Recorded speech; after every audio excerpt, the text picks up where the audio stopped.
ಹೆಸರು ಮಹಾಲಕ್ಷ್ಮಿ. ನಾನು 2ನೇ ತರಗತಿಯಲ್ಲಿ ಓದುತ್ತಿದ್ದೇನೆ. ನಮ್ಮ ಶಾಲೆ ಸರ್ಕಾರಿ ಹಿರಿಯ ಪ್ರಾಥಮಿಕ ಶಾಲೆ ಅಣ್ಣಾಪುರ. ನಾನು ಈ ದಿನ ಕಥೆಯನ್ನು ಹೇಳುತ್ತಿದ್ದೇನೆ. ಕಥೆಯ ಹೆಸರು ಇಲಿ ಮತ್ತು ಸಿಂಹ.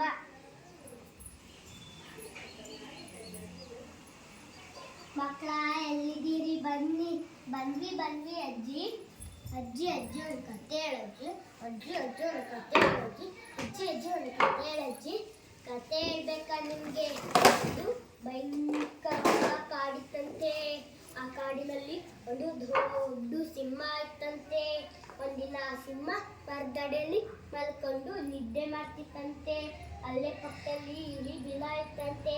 ಆ ಇಲಿ ಬಿಲದಿಂದ ಒಂದು ಇಲಿ ಬಂದು ಅದ್ರ ಮೇಲೆಲ್ಲ ಸಿಂಹದ ಮೇಲೆಲ್ಲ ತಿಂದಿತ್ತ ಓಡಾಡ್ತಿತ್ತಂತೆ. ಆಗ ಸಿಂಹಕ್ಕೆ ಎಚ್ಚರಾಗ್ಬಿಡ್ತಂತೆ. ನೀನ ನನ್ನ ನಿದ್ದೆ ಕೆಡಿಸಿದ್ದು, ನಿನ್ನ ತಿಂದಾಕ್ಬಿಡುತ್ತೀನಿ ಎಂದು ಜೋರಾಗಿ ಗರ್ಜನೆ ಮಾಡ್ತಂತೆ.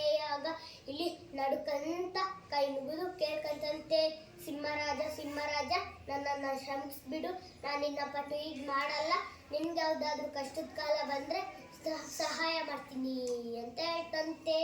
ಆಗ ಸಿಂಹಕ್ಕೆ ಇಲಿ ಮೇಲೆ ಕನಿಕರ ಬಂದು ಆಯ್ತು ಹೋಗು ಅಂತ ಬಿಡ್ತಂತೆ.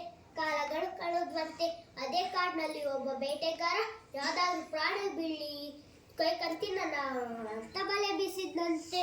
ಸಿಂಹಗೆ ಗೊತ್ತಿಲ್ಲದೆ ಆಹಾರ ಹುಡ್ಕಂತ ಬಂದು ಆ ಬಲೆಯಲ್ಲಿ ಸಿಕ್ಕಾಕೊಂಡ್ಬಿಡತಂತೆ.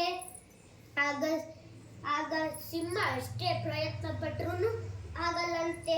ಆಗ ಸಿಂಹ ಯಾರಾದ್ರೂ ಕಾಪಾಡಿ ಅಂತ ಜೋರಾಗಿ ಕೂಗತ್ತಿತ್ತಂತೆ.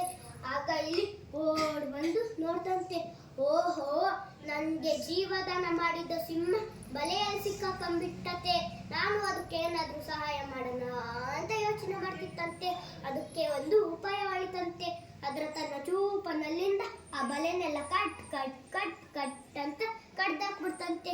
ಆಗ ಸಿಂಹ ಆ ಬಲೆಯಿಂದ ಹೊರಗೆ ಬಂತಂತೆ. ಇವತ್ತಿಂದ ನಾವಿಬ್ರು ಗೆಳೆಯರಾಗಿರೋಣ ಅಂತ ಒಬ್ರಿಗೊಬ್ರನ್ನ ತಪ್ಕೊಂಡ್ರಂತೆ.